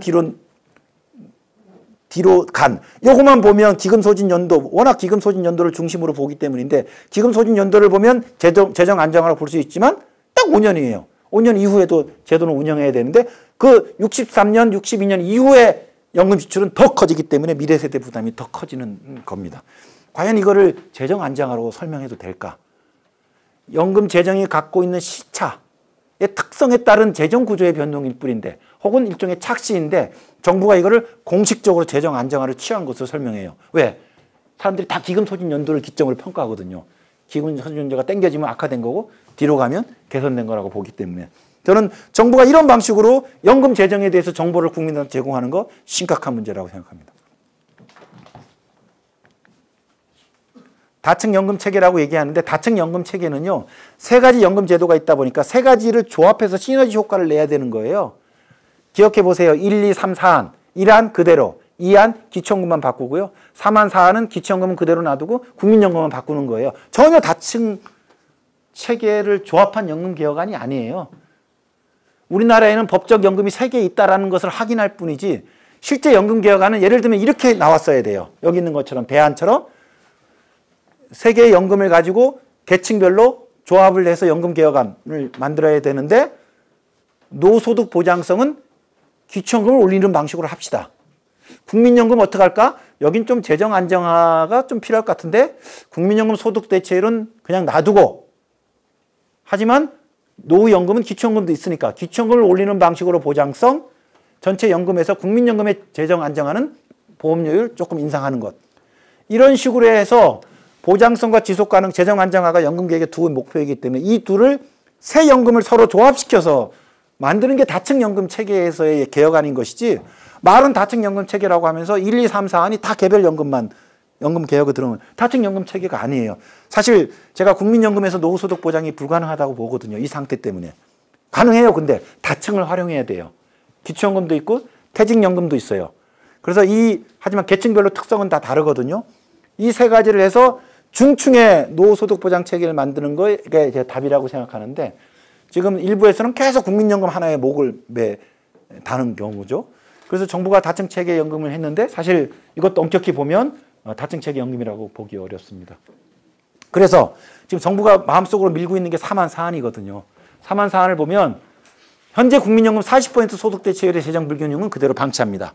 MB 박근혜 문재인 같습니다. 굳이 가중 평가를 내리면 뒤로 갈수록 연금 개혁의 문제가 더 어려워진다는 의미에서 더 절박했다는 의미에서 MB의 패싱보다는 문재인의 패싱이 저는 연금 제도에 주는 부담 혹은 문제는 더 크다고 봐요. 그리고 두 번째는 이것도 민감한 건데 국민연금 역진성 5권호 치면 제가 쓴 글 여러 가지 나옵니다. 한번 보시기 바랍니다. 국민연금은 미래 세대와 지금 세대 간의 형평성 문제뿐만 아니라 현 세대 내 형평성 문제도 갖고 있어요. 국민연금은 2배 이상 받는 제도이거든요. 누가 유리하겠어요? 오래 가입한 사람이 장땡이에요. 누가 오래 가입해요? 노동시장에 중진권에 있는 사람들이 오래 가입해요. 누가 오래 가입해요? 고소득자들이 가입해요. 누가 국민연금으로부터 받는 순혜택이 더 클까요? 순혜택. 자신이 낸 총액의 순가치와 가치와 현재 가치와 받는 것의 현재 가치의 차이, 네트 트랜스퍼. 이게 순혜택이거든요. 고소득 장기 가입자일수록 많습니다. 국민연금은 복지제도라고 얘기해요. 복지제도의 핵심 원리는 뭐예요? 재분배거든요. 노동시장에서는 일하면 격차가 있지만 65세가 돼서 노인이 되었을 때 국민연금을 관문을 통과하면서 국민연금으로 인해서 시장에서의 젊었을 때의 격차가 노후에 줄어들어 줘야 되는 건데요. 지금 국민연금 관문을 어떻게 얘기하느냐? 두 사람이 국민연금 관문을 얘기했을 때 중시권에 있는 노동시장이 중시권에 있는 사람한테는 두툼한 순혜택을 불안정한 주변에 있는 사람한테는 쬐끔 아예 국민연금에 가입하지 못했던 사각지대 사람들한테는 nothing. 어떤 일이 벌어지느냐? 국민연금으로 인해서 노동시장에서의 격차가 노후에 더 커지고 있습니다. 역진성입니다. 근본 이유는 낮은 보험료 때문입니다. 그러니까 이 제도가 그냥 그대로 가잖아요. 국민연금 안에서의 이 계층대 역진성 문제가 또 그대로 가는 겁니다. 공적연금 100만 원 헛방입니다. 왜? 공적연금 100만 원을 얘기하면서 아까 표에 그 100만 원에 해당되는 사람이 누구냐 하면 국민연금 평균 소득자예요. 평균 소득자로 25년 평균 가입 기간을 한 사람을 사례로 들어서 100만 원을 제시하는 거예요. 이거 궤변입니다. 연금에서의 미니멈 최저 보장은요 아래 밑바닥이거든요. 그래서 최저 노후 소득 보장이라는 미니멈 개념을 제시하면서 100만 원을 주겠다고 얘기하면서 그 100만 원의 대상은 국민연금 평균 소득자, 평균 가입자를 얘기하거든요. 아니거든요. 노무현 정부가 얘기하는 게 포용국가론이 뭐예요? 포용국가론이 뭐예요? 가장 밑에 있는 사람들까지도 다 제도 안으로 포괄하는 거거든요. 정부의 연금개혁 안에서는 평균소득자 이하의 자들은 공적연금 100만 원을 받지 못합니다. 근데 사실 그 100만 원을 드리기 어려워요. 현실적으로. 근데 문제는 왜 포장을 이렇게 하냐 이거지요. 공적연금 100만 원을 우리 제도 계산으로 모두 다 받을 수 있는 것처럼 얘기하는데 저는 이것도 심각한 보도자료에서의 문제라고 생각해요. 그리고 다층연금 체계 문제 시작한 거 말씀드렸고요. 그래서 앞으로 연금개혁 방향 어떻게 하겠느냐. 이제 여러분들이 생각하십시오. 생각하시는데 크게 보면 두 방향이 있어요. 그래도 국민연금 소득 대체율을 올려야 되는 주장이 좀 주류의 주장이고 정부의 주장이고 뭐 이게 가입자 단체, 복지 단체들의 주장이고요. 또 한편에서는 국민연금 대체율은 아까 그런 재정의 문제 때문에 곤란해. 거기는 재정 안정화를 하고 보장성은 기초연금 중심으로 하자. 그래서 굳이 하면 국민연금 중심론, 기초연금 중심론 이 두 의견으로 나눠집니다. 전자의 의견은 근데 이게 너무 의견이 달라요. 실태를 보는 진단이 다르다 보니까 솔루션도 너무 다르고 서로 대화가 안 돼요. 이게 지금 심각한 문제예요. 이러다 보니까 사회적 합의가 안 됐다 그래서 또 5년 뒤로 갈 거거든요. 지금 그렇게 가고 있습니다. 전자, 국민연금 중심론에서는 국민연금 재정에 대한 진단이 달라요. 지금 600조 원 쌓여 있는데 이게 왜 불안이라 그러죠? 서구는 지금 한 달치, 1년치 갖고도 아무 문제 없다고 하는데 한국은 왜 이렇게 난립니까? 재정 괜찮아요. 지금 노후 빈곤이 심각하니 국민연금 대체를 올리는 게 지금 우리가 할 연금개혁 과제입니다. 라고 얘기하는 거고요. 후자의 입장에서는 지금은 쌓여있지만 미래 되게 불안하니까 지금부터 조치를 취해야 된다. 대체율 인상 곤란해. 미래 세대들 부담이 더 커질 거야. 이렇게 얘기하는 거고요. 국민연금 효과에 대해서도 앞에 입장에서는 사회복지학자들이 국민연금은 균등급여라고 있어. 급여 제도는 되게 누진적인 급여로 설계되어 있어요. 현실에서는 역진적인데 그래서 국민연금은 되게 좋은 제도야. 저소득계층일수록 유리한 제도야. 급여만 보기 때문이거든요. 급여 구조. 여기에 보험료까지 집어넣어가지고 네트 트랜스를 포게 되면 역진적인 결과가 나타나거든요. 그러니까 역진성을 지니고 있기 때문에 동일액을 주는 기초연금이 훨씬 더 복지 효과가 크다라고 얘기하는 거고요.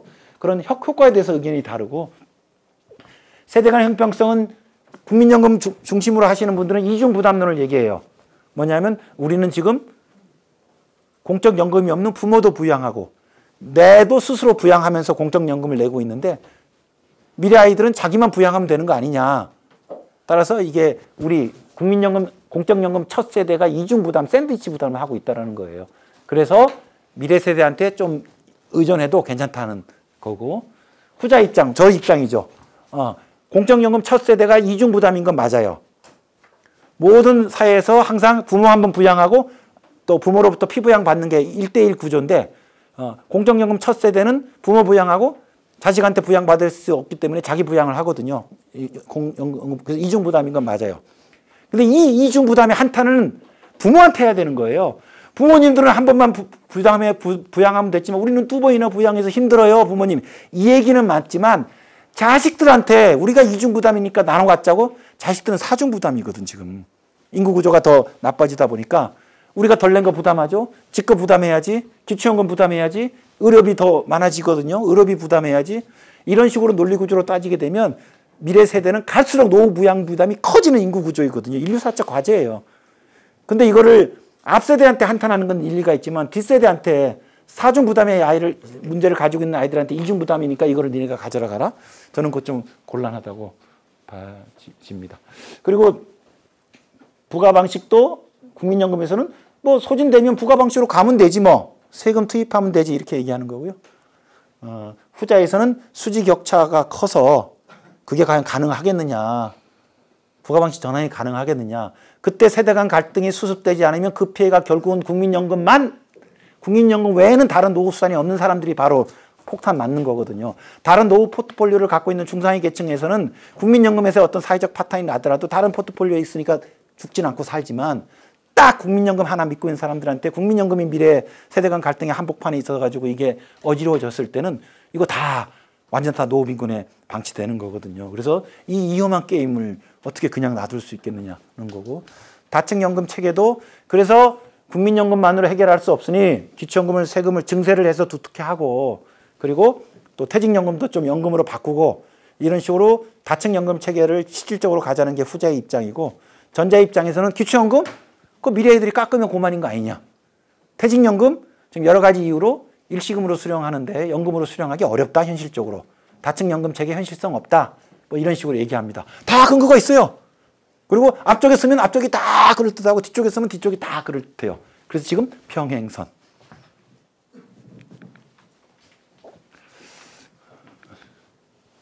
저는 이런 식으로 후자 기초연금 강화론은 이런 거예요.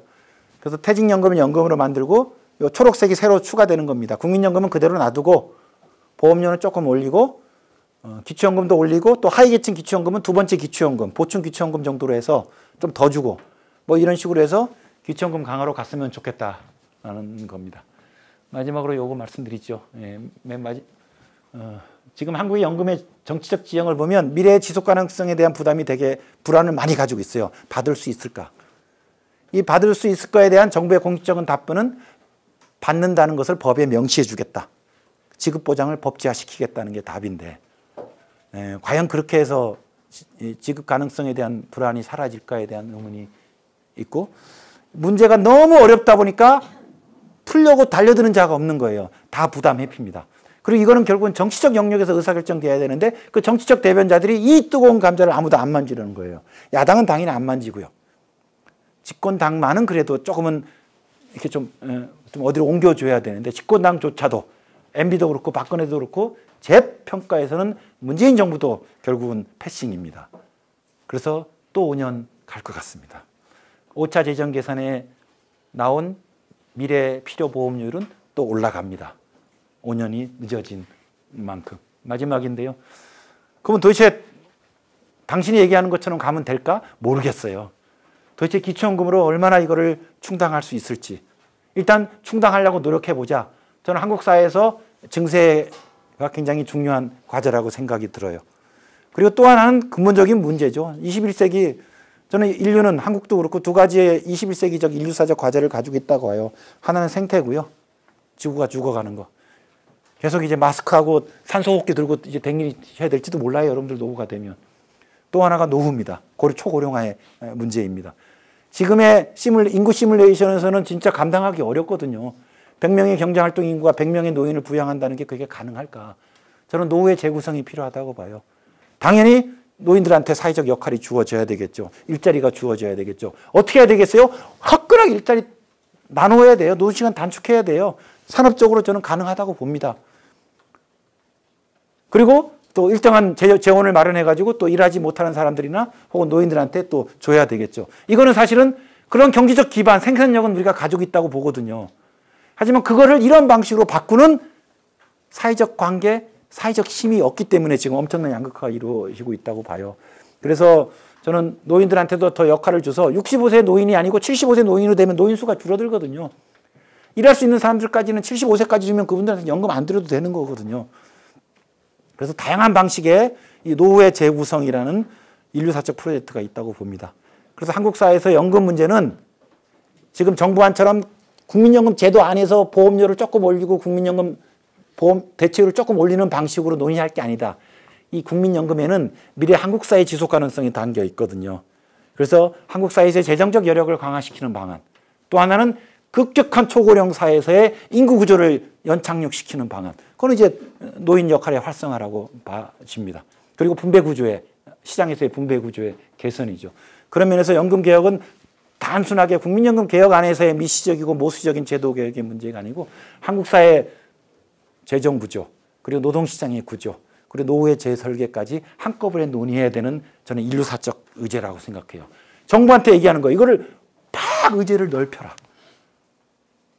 다른 나라들 연금 개혁할 때요 10년, 20년 전에 커뮤니티가 15년, 10년씩 운영되거든요. 그러면서 많은 사람들이 다 관심을 갖고 있는 미래 의제이거든요. 이런 의제들에서 소커뮤니티를 다 만들어서 얘기해가지고 전체적인 사회적 합의를 만들어서 국가 비전을 만들고 그거에 하나로 연금 개혁도 해야 되는데 5년짜리 단기 임기의 정권이다 보니까 그 모든 것들을 다 팽개치고 내 임기 기간 내에 큰 사회적 갈등이 안 생기는 정도로만 툭툭 치고 가고 있다고 봐요. 저는 지금 현재 세대나 기득권 세력이나 집권 세력들 혹은 정치권들이 이런 인류사적 인구학적 도전이라든지 혹은 그 중심에 있는 연금 개혁을 둘러싸고 있는 데서 지극히 무책임하다고 생각을 하고 있습니다. 이거 어떻게 할까? 전문 사람들이 목소리를 내야 됩니다. 예, 그래서 더 열심히 공부하시고 이런 것들이 좁은 의제가 아니고 넓은 시야에서 다양하게 논의를 하자라는 그런 청년들의 목소리를 많이 내주시기 바랍니다.